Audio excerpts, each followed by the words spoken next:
Hi అండి. సప్త శనివారాల్లో 5వ వారం పూజ కంప్లీట్ అయిపోయింది. 5వ వారం పూజ కూడా చాలా బాగా అయింది, కానీ కొంచెం లేట్ అయిపోయింది అనమాట. ఎందుకంటే నిన్న వరలక్ష్మి వ్రతం చేసాం కాబట్టి అవన్నీ తీసి అమ్మవారిని మళ్ళీ యథావిధిగా మన పూజలో అమర్చి పూజ పైన చేసుకొని అన్నీ చేసుకునేసరికి ఈ టైం అయిందనమాట.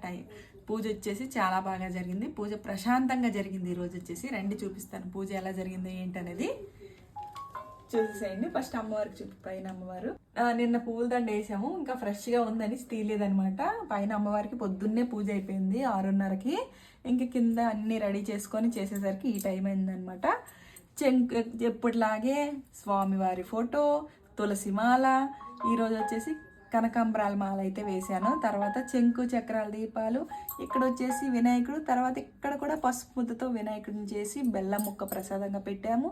తర్వాత వెంకటేశ్వర స్వామి విగ్రహము, ఇంకా లక్ష్మీదేవి అమ్మవారి విగ్రహము, పాలు, వడపప్పు, పానకం, ఇక్కడ స్వామివారికి దక్షిణగా అదే ముడుపు కట్టడానికి డబ్బులు పెట్టాము.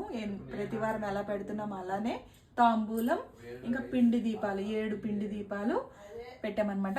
నైవేద్యాలకు వచ్చేసి ఫ్రూట్స్, ఎప్పట్లాగే నల్ల గ్రేప్స్ అనేవి కంపల్సరీ ఉండాలి. ఈరోజు నిన్న వరలక్ష్మి వ్రతం కాబట్టి ఈరోజు ఎక్కువ ఫ్రూట్స్ ఉన్నాయి కాబట్టి ఫ్రూట్స్లోకి వచ్చేసి ఏమేమి ఉన్నాయంటే ఆరెంజ్, దానిమ్మ, యాపిల్, జాంపండు, అరటిపళ్ళు, ఇంకా స్వీట్స్ అనమాట.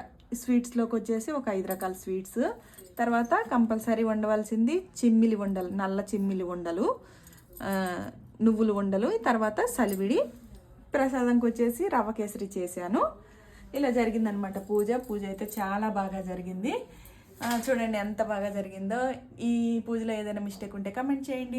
నచ్చినట్టయితే ఒక్క లైక్ ఇచ్చి షేర్ చేసి సబ్స్క్రైబ్ చేసుకోండి. నమో వెంకటేశాయ.